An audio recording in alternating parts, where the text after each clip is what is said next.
जय हिंद एवरीवन, स्वागत है आप सभी का एक बार फिर से ड्रीमर्स एकेडमी के यूट्यूब चैनल पर। आशा करता हूं कि आप सभी लोगों की तैयारी बोर्ड की एकदम जोरों और शोरों पर होगी। तो आप सभी के सामने मैं लेकर आया हूं आप सभी के सामने dual nature and radiation modern physics का चैप्टर नंबर 1, या यू कैन से दैट कि चैप्टर नंबर जो 11 यहां से स्टार्ट होते हैं, 11, 12, 13, 14 चैप्टर मैं आप सभी के सामने यहां पर विद इन 2 और 3 डेज के अंदर कराने वाला हूं। तो सबसे पहले इस चैप्टर में हम सबसे पहले क्वेश्चन की अप्रोच को, मतलब कॉन्सेप्ट को सीखेंगे, फिर हम एमसीक्यू की सहायता से पूरे क्वेश्चन को, इस चैप्टर को बिल्कुल अंजाम तक पहुंचाएंगे। आशा करता हूं कि आप सभी लोगों को ये जो मंजिल होगी ये आपको मुकाम तक पहुंचाने में आपकी काफी हेल्प करेगी। तो चलिए फिर स्टार्ट करा जाए बिना किसी देरी के। तो कैसे कह दूं, एक कोट सुनिएगा, कैसे कह दूं कि थक गया हूं मैं, कैसे कह दूं कि थक गया हूं मैं, न जाने किस किस का हौसला हूं मैं। तुझको मंजिल मुझी से मिलनी है, तुझको मंजिल मुझी से मिलनी है, तेरी मंजिल का रास्ता हूं मैं, तेरी मंजिल का रास्ता हूं मैं। तो प्यारे शेरों शेरनियों, आप सभी के सामने मैं यहां पर चैप्टर नंबर 11 जो आप सभी के सामने बहुत इंपॉर्टेंट है, आपके सीबीएसई बोर्ड में मात्र 15 से 20 मिनट की क्लास रहेगी, बट आपके सामने ये चैप्टर बिल्कुल अच्छे से कंप्लीट हो जाएगा। चलिए फिर स्टार्ट करा जाए कि chapter number 11 dual nature and radiation of matter. चलिए स्टार्ट करते हैं। स्टार्ट करने से पहले आप सबको पता है लाइट का डुअल नेचर का बात यहां पर करी जाएगी। डुअल नेचर का मतलब है लाइट की द्वैती प्रकृति। सबसे पहले आप सबको पता है लाइट डुअल नेचर को शो करता है। इसमें सबसे पहला जो होता है लाइट का कौन सा नेचर होता है मेरे बच्चे? पार्टिकल नेचर होता है। फिर लाइट का कौन सा नेचर होता है? वेव नेचर होता है। अच्छा, अगर मैं आपसे बात करूंगा कि लाइट को सबसे पहले किसने कहा था कि लाइट एक पार्टिकल है, आपका आंसर होगा यहां पर क्या नाम है इनका? न्यूटन। ऐसे ही नहीं, न्यूटन को फादर ऑफ द फिजिक्स कहा जाता है। न्यूटन ने कहा सर लाइट जो होती है एक पार्टिकल होती है, और लाइट के पार्टिकल्स को हम किस नाम से जानते हैं? कॉर्पस्कुलर के नाम से जानते हैं। Getting my point? यस और नो? अब यहीं पर आपने देखा होगा चैप्टर नंबर 9 में, रे ऑप्टिक्स में, 9 और 10 में हम यहां पर रे ऑप्टिक्स के बारे में बात करेंगे, और वहां पर हम हाइगेन्स के प्रिंसिपल को पढ़ चुके हैं। बस उसका हमें थोड़ी सी और चीजों को अच्छे से रिवाइज करना है। तो हाइगेन्स नाम के साइंटिस्ट ने कहा सर आप गलत कह रहे हैं न्यूटन भैया, कि हमारे सामने जो हाइगेन्स नाम के साइंटिस्ट ने कहा लाइट एक वेव नेचर को शो करती है, और लाइट के वेव नेचर को शो करते करते इन्होंने कौन कौन से फिनोमिना को एक्सप्लेन करा? आपका आंसर होगा रिफ्लेक्शन फिनोमिना। और कौन सा फिनोमिना? रिफ्रैक्शन फिनोमिना को एक्सप्लेन करा। Getting my point? यस और नो? बट न्यूटन नाम के साइंटिस्ट यहां पर खाली किसको एक्सप्लेन कर पाए थे? रिफ्लेक्शन फिनोमिना को। उन्होंने कहा था कि लाइट एक इलास्टिक बॉल्स की तरह होती हैं, ऐसे आएंगी, टकराएंगी और ऐसे चली जाएंगी। बात क्लियर है क्या? अब यहीं पर हमारे सामने न्यूटन का साथ देने एक और साइंटिस्ट आते हैं, जिनका क्या नाम है मेरे बच्चे? एल्बर्ट आइंस्टाइन नाम के साइंटिस्ट ने कहा कि न्यूटन भैया आप अपना दिल छोटा ना करें, लाइट एक पार्टिकल नेचर को शो करती है, और लाइट के पार्टिकल्स को हम किस नाम से जानते हैं? फोटोन के नाम से जानते हैं। Getting my point? यस और नो? अगला यहां पर हमारे सामने हाइगेन्स का भी साथ देने आएंगे दो दिग्गज साइंटिस्ट, एक तरफ हो गए हैं, एक और साइंटिस्ट आएंगे जिनका क्या नाम है आपके सामने? मैक्सवेल भैया। मैक्सवेल भैया कहेंगे कोई दिक्कत वाली बात नहीं है कि अगर 9 विकेट भी गिर जाएंगे हम अकेले एक हाथ से छक्का मारकर क्या कर देंगे? जिताने की ताकत रखते हैं। ऐसे हैं आपके मैक्सवेल भैया। मैक्सवेल भैया ने कहा कि सर लाइट जो होती है एक वेव होती है, और लाइट की वेव को हम किस नाम से जानते हैं? इलेक्ट्रोमैग्नेटिक वेव के नाम से जानते हैं। आशा करता हूं कि आप सभी लोगों को कनेक्टिविटी प्रोवाइड कर पा रहा हूंगा। आगे बढ़ते हैं मेरे बच्चे नेक्स्ट पॉइंट की तरफ। तो यहां पर हमें इस चैप्टर के बारे में कोई ना कोई यहां पर बिचौलिया बनकर जरूर आएगा जो इनकी उलझनों को क्या करेगा, समाप्त करेगा। तो यहां पर एक साइंटिस्ट आते हैं जिनका क्या नाम है मेरे बच्चे, दी ब्रॉगली। दी ब्रॉगली ने कहा कि भैया बिल्कुल भी लड़ने की जरूरत नहीं है। लाइट एक कौन से नेचर को शो करती है, डुअल नेचर को शो करती है। पार्टिकल नेचर भी होगा और वेव नेचर भी होगा। क्या मेरी बात सभी को समझ में आई क्या? चलिए फिर हम आगे स्टार्ट करते हैं। इस चैप्टर में हमें जो पढ़ना है लाइट का फोटोन वाला नेचर पढ़ना है, मतलब लाइट का पार्टिकल नेचर को पढ़ना है। तो चलिए फिर स्टार्ट करते हैं। इस चैप्टर में सबसे पहले धीरे धीरे साइंटिस्ट आएंगे और उसके बारे में हम समझते हुए जाएंगे। चलिए स्टार्ट करते हैं बच्चे, ध्यान से सुनिएगा। मान लेते हैं मेरे सामने ये कोई मेटल बॉडी है। कौन सी बॉडी है मेरे बच्चे? Metal body. मेटल्स बॉडी में क्या होते हैं? आपका आंसर होगा सर फ्री इलेक्ट्रॉन्स होते हैं। क्लियर है? अब इस इलेक्ट्रॉन को मुझे क्या करना है, एमिट करना है। तो मुझे क्या करना पड़ेगा, इसको एनर्जी देनी पड़ेगी। एनर्जी मैं इस बॉडी को तीन तरीके से देख सकता हूं, बहुत ध्यान से सुनिएगा। यहां पर मैं इस बॉडी को तीन तरीके से एनर्जी दूंगा। एक होगा मेरे सामने, मैं इस बॉडी को क्या कर दूंगा मेरे बच्चे, हीट कर दूंगा। जब मैं इस बॉडी को हीट करूंगा तो क्या होगा, इलेक्ट्रॉन सरफेस से बाहर आएगा। इस प्रकार के एमिशन को हम किस नाम से जानते हैं? आपका आंसर होगा थर्मियोनिक एमिशन बोलते हैं। क्लियर है? अगर मैं यहां पर बात करूंगा मेरे बच्चे कि यहां पर इलेक्ट्रॉन को एमिट करने के लिए मैं यहां पर कर सकता हूं कि लाइट रे को इंसिडेंट कराऊंगा। जब मैं लाइट रे को इंसिडेंट कराऊंगा तो इलेक्ट्रॉन क्या होगा, सरफेस से बाहर निकलेगा। यानी कि हमारे सामने with the help of photon, with the intensity of light, आप क्या करेंगे, इलेक्ट्रॉन को बाहर निकालेंगे। यानी कि इस प्रकार के एमिशन को हम किस नाम से जानेंगे, फोटो इलेक्ट्रिक एमिशन के नाम से जानेंगे। यहां पर अगर हम बात करते हैं मेरे बच्चे, तीसरा जो पार्ट होगा, तीसरा तरीका जो होगा, मैं यहां पर इस बॉडी पर क्या कर सकता हूं, दोनों तरीके से क्या लगा सकता हूं, फील्ड लगा सकता हूं। जैसे ही मैं फील्ड लगाऊंगा तो इस बॉडी का क्या होगा, यहां पर इलेक्ट्रिक फील्ड लाइंस डेवलप होंगी। तो यहां पर फील्ड लाइन की वजह से यहां पर इस बॉडी का क्या होगा, डाइलेक्ट्रिक ब्रेकडाउन होगा, जिसकी वजह से इलेक्ट्रॉन क्या होगा, बाहर निकलेगा। इसी एमिशन को हम किस नाम से जानते हैं, फील्ड एमिशन के नाम से जानते हैं। क्लियर है? इस चैप्टर में हमें जो पढ़ना है फोटो इलेक्ट्रिक एमिशन, बहुत ध्यान से सुनते हुए चलेंगे। यहां पर फोटो इलेक्ट्रिक एमिशन के बारे में पढ़ना है। तो इसके रिगार्डिंग सबसे पहले साइंटिस्ट आएंगे जिनका नाम होगा हर्ट्ज नाम के साइंटिस्ट। इससे तो हेडिंग जमा लीजिएगा मेरे बच्चे फटाफट से। क्या नाम है इनका? Hertz observation. हर्ट्ज नाम के साइंटिस्ट ने कहा कि सर, जब आप किसी भी मेटल बॉडी पर या किसी भी एक बॉडी पर क्या करते हैं, एनर्जी लाइट को इंसिडेंट करेंगे, तो क्या होगा मेरे बच्चे, यहां से इलेक्ट्रॉन एक सफिशिएंट लाइट एनर्जी इंसिडेंट करेंगी तो इलेक्ट्रॉन क्या होगा, सरफेस से बाहर निकलेगा from the overcome of the positive charge particle. मेरी बात को जरा ध्यान से सुनिएगा। मैंने क्या कहा कि जब आप हाई एनर्जी की लाइट इंसिडेंट करेंगे तो इलेक्ट्रॉन क्या होगा, सरफेस से बाहर आएगा। तो ये पॉजिटिव चार्ज क्या करेगा, इस इलेक्ट्रॉन को जाने नहीं देगा।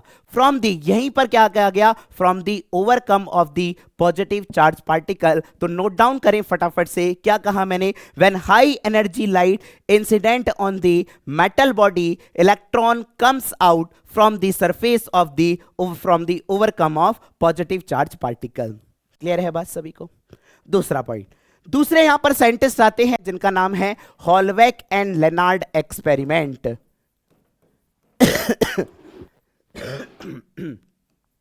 हॉलवेक एंड लेनार्ड एक्सपेरिमेंट ने कहा कि सर, हमारे सामने यहां पर 4 पॉइंट आपको देखने को मिलेंगे, बहुत ध्यान से सुनते हुए चलेंगे। इन्होंने कहा, पहला पॉइंट क्या कहा, सभी लोग ध्यान से सुनिएगा। इन्होंने कहा कि सर, जब आप यहां पर लाइट एनर्जी इंसिडेंट करेंगे तो एक मिनिमम फ्रीक्वेंसी की रिक्वायरमेंट होगी। बोलो बात क्लियर, यस सर नो? इन्होंने कहा कि सर, आपको अगर इलेक्ट्रॉन को एमिट करना है, इलेक्ट्रॉन को सरफेस से बाहर निकालना है, तो आपको एक मिनिमम एनर्जी और मिनिमम फ्रीक्वेंसी की रिक्वायरमेंट होती है। उसी फ्रीक्वेंसी को हम किस नाम से जानते हैं, थ्रेशोल्ड फ्रीक्वेंसी के नाम से जानते हैं। क्या मेरी बात सभी को समझ में आती है? यस और no? The minimum energy require to emit the electron from the surface is known as threshold frequency. Second point क्या कहता है? इन्होंने सेकेंड पॉइंट में कहा कि सर, सुनिएगा जरा ध्यान से, इन्होंने कहा कि sir as we increase the, बहुत ध्यान से सुनिएगा, बहुत इंपॉर्टेंट पॉइंट है ये वाला, sir as we increase the intensity of light, जैसे जैसे मैं इंटेंसिटी को बढ़ाता जाऊंगा वैसे वैसे हमारे सामने क्या करते जाएंगे? इलेक्ट्रॉन क्या करते जाएंगे? मोर number of electron will be emitted. क्या कहा? सुनिएगा जरा ध्यान से। मान लेते हैं मैंने कहा कि सर मैंने यहां पर 10 कैंडेला की लाइट इंसिडेंट करी है यहां पर, तो मेरे सामने कितने इलेक्ट्रॉन निकले हैं? मैंने कहा सर यहां से 2 इलेक्ट्रॉन निकले हैं। जब आप 20 कैंडेला की लाइट इंसिडेंट करेंगे तो कितने इलेक्ट्रॉन निकलेंगे? आपने कहा सर यहां से हमारे सामने 4 इलेक्ट्रॉन निकलेंगे। क्या मेरी बात सभी लोगों को क्लियर है? क्या मतलब क्या है कि सर हमारे सामने यहां पर जब आप 10 कैंडेला की लाइट इंसिडेंट कर रहे हैं तो 2 इलेक्ट्रॉन निकल रहे हैं। जब आप 20 कैंडेला की लाइट इंसिडेंट करेंगे तो कितने इलेक्ट्रॉन निकलेंगे? 4 इलेक्ट्रॉन निकलेंगे। यानी कि as we increase the intensity of light, more number of electron will be emitted from the surface. Clear है? बट यहीं पर इसी पॉइंट पे जोड़ना है मेरे बच्चे, जो मैक्सिमम काइनेटिक एनर्जी वाला इलेक्ट्रॉन है, बहुत ध्यान से सुनिएगा, मैक्सिमम काइनेटिक एनर्जी वाला इलेक्ट्रॉन है जो यहां पर सबसे आगे है, उसका वो डिपेंड नहीं करता है इंटेंसिटी ऑफ लाइट पर। मतलब क्या है कि सर अगर मैं यहां पर मैक्सिमम काइनेटिक एनर्जी वाले इलेक्ट्रॉन का ग्राफ प्लॉट करूंगा with the intensity of light, तो हमें कैसे देखने को मिलेगी? ये लाइन एक हॉरिजॉन्टल लाइन देखने को मिलेगी, मतलब कुछ इस तरीके से देखने को मिलेगी। दूसरा पॉइंट दोबारा सुनिएगा कि as we increase the intensity of light, more number of electron will be emitted, but maximum kinetic energy electron can not affect with the intensity of light. Clear है भैया? तीसरा पॉइंट क्या कहा हॉलवेक नाम के साइंटिस्ट ने? तीसरा पॉइंट सुनिएगा कि सर इन्होंने कहा कि sir this is the spontaneous phenomena. Spontaneous का मतलब क्या हो गया कि सर जैसे ही आप लाइट इंसिडेंट करोगे तुरंत क्या होगा? इलेक्ट्रॉन सरफेस से टपाक जैसी बाहर निकल कर आ जाएगा। इसका मतलब क्या है कि sir there is no time gap between the incident light and electron emission. क्या मेरी बात सभी को समझ में आती है? यस और नो? चौथा पॉइंट सुनिएगा। चौथा पॉइंट क्या कहता है मेरे बच्चे? जरा ध्यान से सुनिएगा। चौथा पॉइंट इन्होंने क्या कहा, और ध्यान से सुनिएगा, बहुत इंपॉर्टेंट पॉइंट है चौथा भी आपके लिए, कि सर चौथा पॉइंट ये कहता है कि सर ये है मेरे सामने एक ट्यूब है, ठीक है भैया, ये है मेरे सामने एक प्लेट है, ये भी मेरे सामने एक प्लेट है। इस प्लेट को हम बोलते हैं एमिटर प्लेट और इस प्लेट को हम बोलते हैं कलेक्टर प्लेट। एमिटर प्लेट को मुझे यहां से इलेक्ट्रॉन को एमिट करना है, तो मैं माइनस चार्ज से इसको क्या करूंगा? पॉजिटिव चार्ज से कनेक्ट करूंगा। यहां पर जैसे ही आप लाइट एनर्जी इंसिडेंट करेंगे, यहां पर लाइट एनर्जी इंसिडेंट करेंगे तो इलेक्ट्रॉन क्या होगा? सरफेस से बाहर निकलेगा। तो क्या होगा मेरे बच्चे? कलेक्टर प्लेट की तरफ जाएगा। कलेक्टर प्लेट पर कौन सा चार्ज है मेरे बच्चे? पॉजिटिव चार्ज है। तो आप क्या कहेंगे? As the electron reach from emitter to collector plate, then circuit become complete, and this time current will flow is known as, and this current is known as photo current। क्या मेरी बात सभी को समझ में आती है? यस और नो? इसका मतलब क्या है कि जैसे जैसे आप इलेक्ट्रॉन क्या करेंगे, जितने नंबर ऑफ इलेक्ट्रॉन यहां पर एमिटर से कलेक्टर प्लेट की तरफ पहुंचेंगे, उतनी ज्यादा का मान क्या होगा? मेरे सामने करंट का मान इंक्रीज करता जाएगा। क्लियर है भैया?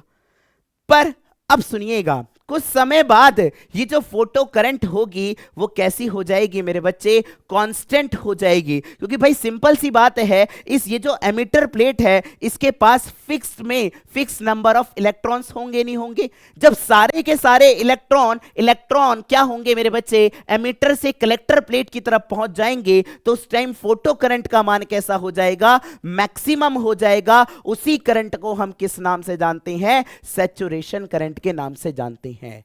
बात समझ में आती है, यस और नो मेरे भाई? भाई सिंपल सी बात है, मैंने कहा मैं सैचुरेटेड हो गया हूं, मतलब मैं एक कांस्टेंट हो गया हूं, मतलब मैं तृप्त हो गया हूं। भाई सिंपल सी बात है, आपने कहा कि सर रसगुल्ला खा लीजिए, मैंने कहा नहीं, मेरा पेट बिल्कुल भरा हुआ है भाई, तृप्त हूं मैं। इसी को बोला जाता है सैचुरेटेड। क्या बोला जाता है मेरे बच्चे, सैचुरेटेड। चलिए आगे बढ़ते हैं नेक्स्ट पॉइंट की तरफ। हॉलवेक एंड लेनार्ड एक्सपेरिमेंट भी खत्म हो चुका है। अगला आते हैं आपके लिए कुछ इंपॉर्टेंट ग्राफ के रिगार्डिंग अगर मैं आपसे बात करूंगा तो पहला ग्राफ बहुत ध्यान से सुनिएगा, बहुत इंपॉर्टेंट है मेरे बच्चे। ग्राफ यहां पर सबसे पहला जो ग्राफ है मेरे सामने, ये मैं ग्राफ प्लॉट करने जा रहा हूं फोटो करंट और इंटेंसिटी ऑफ लाइट के बीच में। जैसे जैसे आप as we increase the intensity of light, more number of electron will be emitted from the emitter plate. तो हमारे सामने कलेक्टर प्लेट की तरफ भी इलेक्ट्रॉन क्या करेंगे, ज्यादा पहुंचेंगे, तो करंट का मान भी क्या आएगा मेरे बच्चे, ज्यादा आएगा। मतलब कुछ ग्राफ कुछ इस तरीके से होगा। क्लियर है भैया? दूसरा पॉइंट आपके लिए बहुत ज्यादा इंपॉर्टेंट है मेरे बच्चे, जरा ध्यान से सुनिएगा। यह है मेरे सामने फोटो करंट और कलेक्टर प्लेट पोटेंशियल के बीच में, कलेक्टर प्लेट पोटेंशियल।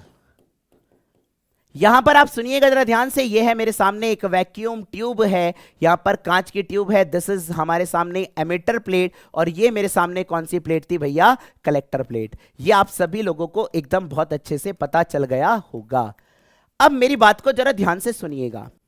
होता क्या है, इस वैक्यूम ट्यूब के अंदर हमारे सामने जब आप इलेक्ट्रॉन, यहां पर कोई भी बैटरी, एक्सटर्नल बैटरी भी कनेक्ट नहीं करते हैं, फिर भी हमने ये देखा है मात्र 2 या लाखों नंबर ऑफ इलेक्ट्रॉन्स होते हैं, उसमें से 1 या 2 इलेक्ट्रॉन क्या कर जाता है, हमारे सामने कलेक्टर प्लेट की तरफ पहुंच जाता है। क्योंकि क्या होता है, जिसकी वजह से हमें स्लाइटली करंट देखने को मिलती है। स्लाइटली करंट जो देखने को मिलेगी, मतलब यहां पर जीरो पोटेंशियल पर भी मुझे हल्की सी करंट देखने को मिलेगी, पर मैं इसको इतना सा ना शो करके थोड़ा सा बड़ा शो करता हूं ताकि आपको अच्छे से क्लियर हो सके।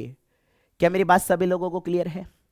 यानी कि कलेक्टर प्लेट जब आपका 0 पर था तो तब भी मुझे कुछ करंट देखने को मिली, वो हमारे सामने कुछ ना कुछ स्मॉल अमाउंट में होगी। क्लियर है इतनी बात? अब मैंने आपसे क्या कहा, जरा ध्यान से सुनिएगा मेरे बच्चे, कि जब मैं यहां पर क्या करता हूं, लाइट एनर्जी इंसिडेंट करता जाऊंगा, तो इलेक्ट्रॉन भी क्या करता जाएगा, एमिटर से कलेक्टर प्लेट की तरफ पहुंचता जाएगा। तो हमारे सामने सर्किट कंप्लीट हो जाएगा। सर्किट कंप्लीट हो जाएगा तो क्या हो जाएगा, करंट बहना स्टार्ट हो जाएगी। और करंट कहां से कहां बहती है, हायर से लोअर पोटेंशियल की तरफ। इलेक्ट्रॉन कहां से कहां फ्लो करता है, लोअर से हायर पोटेंशियल की तरफ। मतलब करंट का मान कुछ इस तरीके से सडन रूप से बढ़ता जाएगा। बट कुछ समय बाद कैसा हो जाएगा मेरे बच्चे, करंट यहां पर कैसी हो जाएगी, कांस्टेंट हो जाएगी। क्यों? क्योंकि सारे के सारे इलेक्ट्रॉन क्या हो जाएंगे, एमिटर से कलेक्टर प्लेट की तरफ पहुंच जाएंगे। अगला, अब मैंने कहा आपसे कि सर हमारे सामने ये जो कलेक्टर प्लेट लगा है, आप इसको निगेटिव करिएगा। जब आप इसको निगेटिव करेंगे मेरे बच्चे, जरा ध्यान से सुनिएगा, जब आप कलेक्टर प्लेट को नेगेटिव करेंगे तो इलेक्ट्रॉन जरा से निकलता हुआ आएगा, चीन टपाक टम टम करते हुए कि सर इलेक्ट्रॉन निकला, आया, ऐसे आया। उसने देखा सर माइनस चार्ज है, ओ माय गॉड, तो क्या होगा, इलेक्ट्रॉन क्या हो जाएगा, वहां से वापस आ जाएगा। मतलब सर्किट क्या हो जाएगा, कंप्लीट नहीं होगा। इस केस में करंट का मान कितना हो जाएगा, 0 हो जाएगा। तो इसके करस्पॉन्डिंग, मतलब मैं कलेक्टर प्लेट इधर प्लस का है और इधर कलेक्टर प्लेट कैसा है, माइनस का। यानी कि अगर मैं यहां पर क्या करता जाऊंगा, कलेक्टर प्लेट को माइनस की तरफ करता जाऊंगा तो करंट का मान डिक्रीज होता जाएगा, डिक्रीज होता जाएगा। तो एक ऐसा पॉइंट आएगा, कलेक्टर प्लेट का एक ऐसा पॉइंट पॉइंट आएगा जिस पर मेरे सामने क्या हो जाएगा, मैक्सिमम जो करंट हो जाएगी वो जीरो हो जाएगी। अगर करंट जीरो हो जाएगी तो क्या होगा मेरे बच्चे, हमारे सामने कोई भी इलेक्ट्रॉन एमिटर से कलेक्टर प्लेट की तरफ नहीं जाएगा, और उसी पोटेंशियल को मैं किस नाम से जानूंगा, आपका आंसर होगा सर इसको बोला जाता है स्टॉपिंग पोटेंशियल। स्टॉपिंग पोटेंशियल क्या है सर, स्टॉपिंग पोटेंशियल वो नेगेटिव पोटेंशियल है किसके अक्रॉस, आपका आंसर होगा कलेक्टर प्लेट के अक्रॉस वो नेगेटिव पोटेंशियल जिस पर हमारे सामने मैक्सिमम काइनेटिक एनर्जी वाला इलेक्ट्रॉन भी क्या हो पा रहा है, यहां पर कलेक्टर प्लेट तक नहीं पहुंच पाएगा। तो सिंपल सी बात है, अगर कलेक्टर प्लेट तक नहीं पहुंच पाएगा तो सर्किट कंप्लीट नहीं होगा। अगर मेरे सामने सर्किट कंप्लीट नहीं होगा तो हमें कुछ इस तरीके से कहानी देखने को मिलेगी। चलिए, अगर मैं यहां पर यही कहता हूं कि सर मैंने कोई भी वही लाइट की एनर्जी, वही फ्रीक्वेंसी की लाइट इंसिडेंट करी है, हो सकता है मेरे सामने मैं इंटेंसिटी बढ़ा दूंगा तो क्या होगा, मेरे सामने यहां पर I1 और I2 का मान कुछ इस तरीके से मिलेगा। I2 जो होगी इंटेंसिटी वो किससे ज्यादा होगी मेरे बच्चे, I1 से यहां पर ज्यादा होगी। क्लियर है इतनी बात? बहुत इंपॉर्टेंट ग्राफ मैंने जो आपके सामने प्लॉट करा है मेरे बच्चे, लिख लीजिएगा, स्क्रीनशॉट लगा लीजिएगा। यहां पर जो करंट देखने को मिलेगी, फोटो करंट और कलेक्टर प्लेट पोटेंशियल के बीच में ग्राफ कुछ इस तरीके से प्लॉट होगा।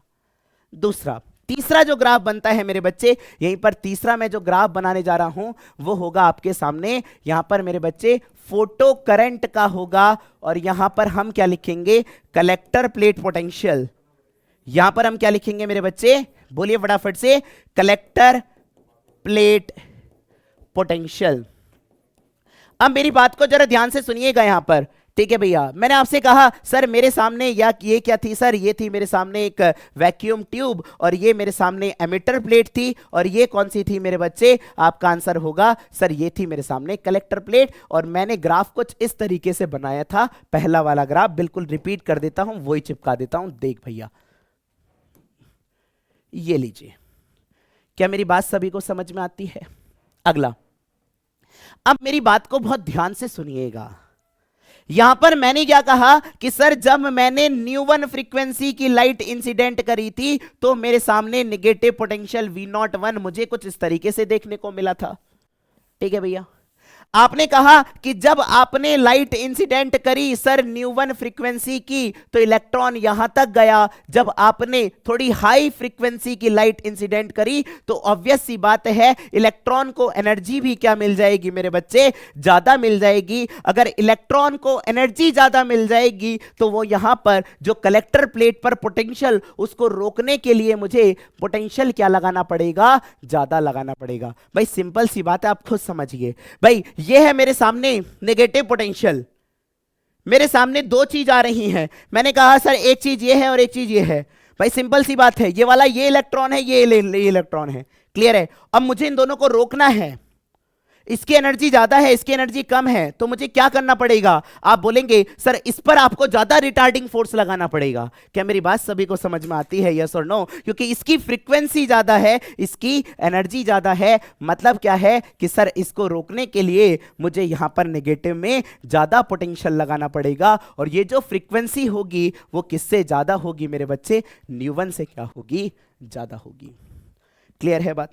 अब जो आप ये इलेक्ट्रॉन पर क्या कर रहे हैं, आप रोकने की कोशिश कर रहे हैं, किसको, इलेक्ट्रॉन को। तो आपने कुछ ना कुछ इस पर क्या करना पड़ेगा, वर्क करना पड़ेगा in the form of kinetic energy. तो V बराबर क्या होता है मेरे बच्चे, आप बोलेंगे W/Q होता है सर, बिल्कुल पता है सर हमें। तो यहां पर हमारे सामने नेगेटिव पोटेंशियल कितना हो गया मेरे बच्चे, V0। जो काइनेटिक एनर्जी आई है वही मेरे सामने क्या हो जाएगी, यहां पर वर्क के रूप में स्टोर होगी। किसको रोक रहे हैं आप, इलेक्ट्रॉन को रोक रहे हैं। तो मैक्सिमम काइनेटिक एनर्जी का जो यहां से फॉर्मूला निकल कर आएगा वो कितना आ जाएगा मेरे बच्चे, EV0 के बराबर आएगा। क्लियर है इतनी बात? बहुत इंपॉर्टेंट भाई। आगे बढ़ते हैं नेक्स्ट पॉइंट की तरफ। अब हमारे सामने अगला जो ग्राफ है मेरे बच्चे बहुत इंपॉर्टेंट आने वाला है, जिनका नाम है आपके सामने फोटो इलेक्ट्रिक इक्वेशन। आइए भैया, फोटो इलेक्ट्रिक इक्वेशन क्या कहती है, बहुत ध्यान से सुनिएगा, इंपॉर्टेंट है, चिपका लीजिए मेरे बच्चे, बोर्ड में जरूर देखने को मिलेगा भैया। फोटो इलेक्ट्रिक इक्वेशन क्या कहती है, आइंस्टीन की फोटो इलेक्ट्रिक इक्वेशन क्या कहती है कि सर जब आप किसी बॉडी को, मेटल बॉडी को इलेक्ट्रॉन देंगे, एनर्जी देंगे, किसके रूप में देंगे सर, फोटोन के रूप में। जब आप फोटोन के रूप में एनर्जी देंगे तो क्या होगा, इलेक्ट्रॉन को एनर्जी मिल जाएगी, इलेक्ट्रॉन थर्मली इग्नाइटेड हो जाएगा, कोलिजन हो जाएगा, थर्मल एजिटेशन होगा, तो हमारे सामने इलेक्ट्रॉन क्या होगा, सरफेस से बाहर निकलेगा। तो इसके पास कुछ ना कुछ जो सरफेस से बाहर निकालने के लिए जो मुझे एनर्जी चाहिए होती है, उस एनर्जी को हम किस नाम से जानते हैं मेरे बच्चे, वर्क फंक्शन के नाम से जानते हैं। क्लियर है? इसको लिखने से पहले, आइंस्टीन की फोटो इलेक्ट्रिक इक्वेशन को लिखने से पहले मेरे भाई पहला पॉइंट ये जरूर चिपकाइएगा कि सर अगर आपने यहां पर इंसिडेंट लाइट की फ्रीक्वेंसी मेरे सामने क्या होगी मेरे बच्चे, बोलो फटाफट से, हमारे सामने थ्रेशोल्ड फ्रीक्वेंसी से कम होगी तो कोई भी इलेक्ट्रॉन एमिट नहीं होगा, मतलब नो एमिशन अकर। क्लियर है भैया?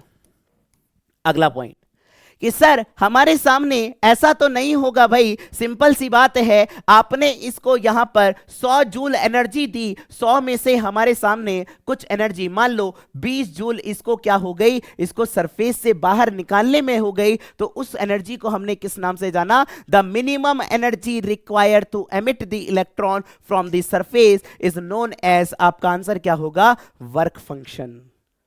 अब ऐसा तो नहीं होगा भैया, सिंपल सी बात है, इलेक्ट्रॉन यहां पर आया, इलेक्ट्रॉन को एनर्जी मिली, तुरंत यहीं पर गिर गया, नहीं भाई, अभी भी उसके पास एनर्जी है, और वो कौन सी एनर्जी है, आपका आंसर होगा काइनेटिक एनर्जी। यानी कि हमारे सामने काइनेटिक एनर्जी है, और इस यहीं से एक क्वेश्चन पूछा जाता है, आइंस्टीन की फोटो इलेक्ट्रिक इक्वेशन किस पर बेस्ड होती है, आप बोलेंगे एनर्जी के कंजर्वेशन पर बेस्ड होती है। तो यहां पर आप देखेंगे जो आपने एनर्जी इंसिडेंट करी, एच न्यू फोटोन, एच यहां पर प्लैंक कांस्टेंट है, न्यू यहां पर फ्रीक्वेंसी है मेरे बच्चे, तो यहां पर कुछ पार्ट तो सर वर्क फंक्शन में चला गया और कुछ पार्ट किस में चला गया सर, काइनेटिक एनर्जी में चला गया है। क्या मेरी बात सभी को समझ में आती है क्या? अब यहां से जो आपने एच न्यू इंसिडेंट करी है कुछ वर्क फंक्शन में चली जाएगी, वर्क फंक्शन के करस्पॉन्डिंग जो फ्रीक्वेंसी होती है उस फ्रीक्वेंसी को हम क्या बोलते हैं, थ्रेशोल्ड फ्रीक्वेंसी, प्लस का मैक्सिमम काइनेटिक एनर्जी का मैंने अभी फॉर्मूला देखा था मेरे बच्चे, वो किसके बराबर था, आप बोलेंगे सर EV नॉट के बराबर था। यहां पर मैं लिख देता हूं मैक्सिमम काइनेटिक एनर्जी ये किसके बराबर हो गया, एच न्यू माइनस का एच न्यू नॉट, या मैं और क्या लिख सकता हूं, हाफ mv² बराबर एच न्यू माइनस का एच न्यू नॉट। ठीक है भैया, ये तो हो गई वेलोसिटी के टर्म में। आपसे क्वेश्चन ये भी पूछता है कि सर हमारे सामने draw the graph of the stopping potential with frequency, frequency के साथ हमें स्टॉपिंग पोटेंशियल का ग्राफ बनाकर दिखाइए, तो हम किस तरीके से बनाएंगे भैया, मैं यहीं पर बनाऊंगा, बिल्कुल भी अलग नहीं जाऊंगा, सुनिएगा जरा ध्यान से कि सर यहां से हमारे सामने कितने निकल कर आएगी भैया, kinetic energy, maximum kinetic energy H nu minus का एच न्यू नॉट।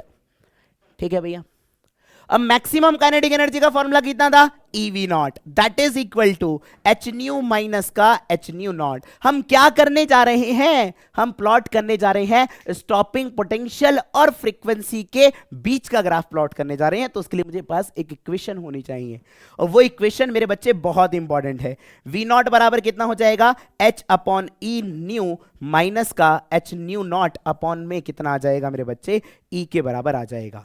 क्लियर है भैया? ये V नॉट कहां पर है भैया, आप बोलेंगे सर ये V नॉट है मेरे सामने, ये y एक्सिस पर है, ये V नॉट हो गया, और ये क्या हो गई मेरे बच्चे, फ्रीक्वेंसी। तो y एक्सिस पर है तो मैं इसको लिख लेता हूं y बराबर, ये स्लोप हो जाएगा m इंटू x एक्सिस पर क्या है, फ्रीक्वेंसी, प्लस का क्या हो जाएगा मेरे बच्चे, कांस्टेंट हो जाएगा। यानी कि अगर मैं आपसे कहता हूं कि सर y बराबर mx लाइन प्लॉट कर कर दिखाइए, तो आप क्या करेंगे, ये लीजिए सर y बराबर mx, मैंने कहा सर y बराबर mx प्लस सी लगा दिखाइए, आप बोलेंगे सर ये लीजिए mx प्लस सी। मैंने कहा y बराबर mx माइनस सी ड्रॉ कर कर दिखाइए, आप कहेंगे सर उसमें क्या बात है, ये नीचे से जाएगा भाई। क्लियर है? पॉजिटिव स्लोप है, जितनी भी पॉजिटिव स्लोप वाली लाइन होती है वो ऐसे ड्रॉ करी जाती है मेरे बच्चे, जो निगेटिव स्लोप लाइन वाली ड्रॉ होती हैं वो कैसी होती हैं, कुछ इस तरीके से होती हैं। क्लियर है भैया? यहां पर लाइन का स्लोप कैसा है मेरे बच्चे? माइनस का स्लोप है, पॉजिटिव स्लोप है, तो मतलब ग्राफ जो जाएगा वो कुछ इस तरीके से जाएगा, पर ओरिजिन से नहीं जाएगा। सी यहां पर कैसा है? नेगेटिव का सी है। सी अगर नेगेटिव है तो ओरिजिन से कुछ नीचे की तरफ जाएगा। क्लियर है भैया? और ये सी की वैल्यू हो जाएगी, ये किसके बराबर हो जाएगी? एच न्यू नॉट अपॉन ई के बराबर। और ये जो फ्रीक्वेंसी होगी, इसी फ्रीक्वेंसी को हम क्या बोलेंगे? न्यू नॉट, मतलब थ्रेशोल्ड फ्रीक्वेंसी के नाम से जानेंगे। यहां पर इस लाइन का जो ये स्लोप होगा मेरे बच्चे, वही किसके बराबर होगा भैया? एच अपॉन ई के बराबर होगा। इस बात को भी स्टार लगा लीजिए, जब हम आपको क्वेश्चन कराएंगे तब आपको समझ में आ जाएगा। क्लियर है भैया? आपसे पूछा जाएगा कि सर हमारे सामने इस लाइन का स्लोप कितना है, आप बोलेंगे सर एच अपॉन ई, मतलब प्लैंक कांस्टेंट अपॉन चार्ज के बराबर है। क्लियर है भैया? आगे बढ़ते हैं नेक्स्ट पॉइंट की तरफ। लास्ट पार्ट डिस्कस करते हैं इस चैप्टर का। तो उम्मीद करूंगा कि आपको जो भी 15 से 20 मिनट की जो भी वीडियो गई है, आपको सिर्फ देखकर जानी है मेरे भाई। यहां से मजा ना आ जाए तो कहिएगा भैया। अगला है हमारे सामने दी ब्रॉगली वेवलेंथ। सर दी ब्रॉगली नाम के साइंटिस्ट ने कहा, क्या कहा? उन्होंने कहा कि सर हमारे सामने जो इलेक्ट्रॉन निकलेगा तो इसके करस्पॉन्डिंग कुछ ना कुछ हमारे सामने जो इलेक्ट्रॉन निकलता है वो कुछ ना कुछ एक वेव के रूप में ट्रेवल करेगा। वो जो वेव होगी उसके करस्पॉन्डिंग वेवलेंथ कितनी होगी सर, ये बता दीजिए। क्लियर है भैया? इन्होंने कहा कि सर दी ब्रॉगली वेवलेंथ जो होगी ये किसके बराबर होगी? ये होगी मेरे बच्चे H अपॉन P के बराबर। दी ब्रॉगली वेवलेंथ नाम के साइंटिस्ट ने दोनों तरीके से प्रूव करके दिखाया, पार्टिकल के नेचर पर भी, और मेरे सामने कैसे प्रूव करके दिखाया भैया? वेव के नेचर भी प्रूव करके दिखाया अपने डेरिवेशंस को। तो यहां पर जरा ध्यान से सुनिएगा, वो आपको रिक्वायरमेंट नहीं है, बस खाली आपको याद रखना है लैम्डा बराबर क्या होता है हमारे सामने? H upon P. एच को क्या बोलते हैं? Planck constant. इसकी वैल्यू होती है 6.64 इंटू 10 टू की पावर -34 जूल सेकंड के बराबर। और पी किसके बराबर होगा मेरे बच्चे? लीनियर मोमेंटम के बराबर होगा। क्लियर है भैया? अब यहां से पी बराबर, मैं यहां पर जरा ध्यान से सुनिएगा भाई। इन्होंने दो हाइपोथेसिस दी। मैंने कहा सर मैं किसी भी ऑब्जेक्ट को देखना चाहता हूं, मैं इस ऑब्जेक्ट को देखना चाहता हूं, तो मेरी आंखों से जो लाइट रेज आ रही हैं वो इस पर कितनी जा रही हैं? बात क्लियर है क्या? इस बात पर डिपेंड करेगा ये मुझे कैसा दिखाई देगा। दूसरा इस बात पर डिपेंड करेगा कि इस ऑब्जेक्ट से जो हमारे सामने रेडिएशन निकल रही है वो मेरी आंखों तक कितनी पहुंच रही है। बात क्लियर है? यस और नो? यानी कि सर हमारे सामने दी ब्रॉगली वेवलेंथ को हम कुछ इस तरीके से लिखेंगे, जो P जो होगा लीनियर मोमेंटम, P बराबर क्या लिखते हैं मेरे बच्चे? mv। तो यहां से लैम्डा किसके बराबर हो जाएगा?